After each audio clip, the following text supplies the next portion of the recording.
তুমি কি বারবার হেরে যাচ্ছ? তাহলে আমি বলবো তুমি একদম ঠিক জায়গায় এসেছো। কারণ এই মুহূর্ত থেকে বদল আসবে তোমার মধ্যে। প্রতিবার পড়ে যাওয়ার পর যখন তুমি মনে করো আর পারছি না, ঠিক তখনই তোমার ভেতরের সাহসটা জোরে চিৎকার করে বলে তুমি পারবে। আর কেউ না পারলেও তুমি পারবে। হ্যাঁ, আমি তোমার কথাই বলছি। যে কথা তুমি শুনতে চাও না, আজ সেটাই শুনবে। তুমি ব্যর্থ, পরীক্ষায় খারাপ করছো, বাড়ির লোক তোমার উপর ভরসা হারিয়েছে, বন্ধুরা তোমাকে ছোট করে দেখে।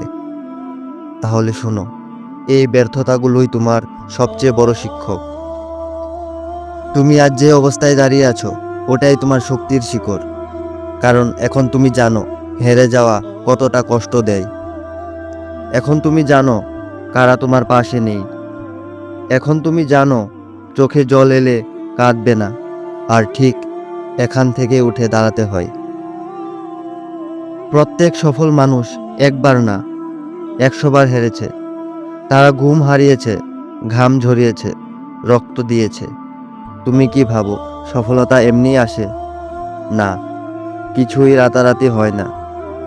সফলতা আসে যখন কেউ দিনের পর দিন নিজের স্বপ্নকে আগলে রাখে, নিজের লড়াই চালিয়ে যায়, হাল ছাড়ে না। তোমার সমস্যাটা কি জানো? তুমি ছোট্ট স্বপ্ন দেখো, আর আমি চাই তুমি বড় স্বপ্ন দেখো। যে স্বপ্ন তোমার বুক কাঁপিয়ে দেয়, চোখে জল আনে, রাতে ঘুম কেড়ে নেয়। যদি তুমি নিজেকে বিশ্বাস করো, তাহলে কেউ তোমার রাস্তা আটকাতে পারবে না। কিন্তু যদি তুমি নিজেই নিজেকে হারিয়ে দাও, তাহলে কেউ তোমাকে জিতিয়ে তুলতে পারবে না। জীবন কাউকে কিছু ফ্রিতে দেয় না। জেতার খিদে, ত্যাগের ক্ষমতা আর পাগলামি, এই তিনটা থাকতেই হবে। আজ থেকে একটাও অজুহাত নয়, না পারার, না সময়ের, না টাকার। তুমি বসে আছো, তাই তোমার স্বপ্ন দাঁড়িয়ে আছে। তুমি উঠলেই সেটা ছুটে আসবে। সময় খুব কম, প্রতিদিন পৃথিবী বদলাচ্ছে। তুমি যদি আজ নিজেকে না বদলাও, কাল এই পৃথিবী তোমাকে ভুলে যাবে। তোমার জায়গা অন্য কেউ নিয়ে নেবে। তাই এখনই কাজ শুরু করো। যে জিনিসটা করতে ভয় পাচ্ছ, ঠিক সেটাই করো।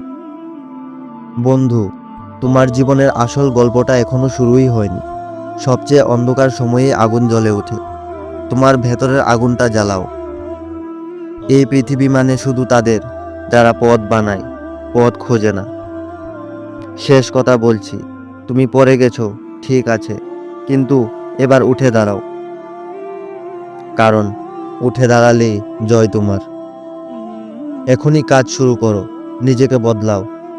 সাফল্য তোমার দরজায় কড়া নাড়ছে। তুমি কি দরজাটা খুলবে?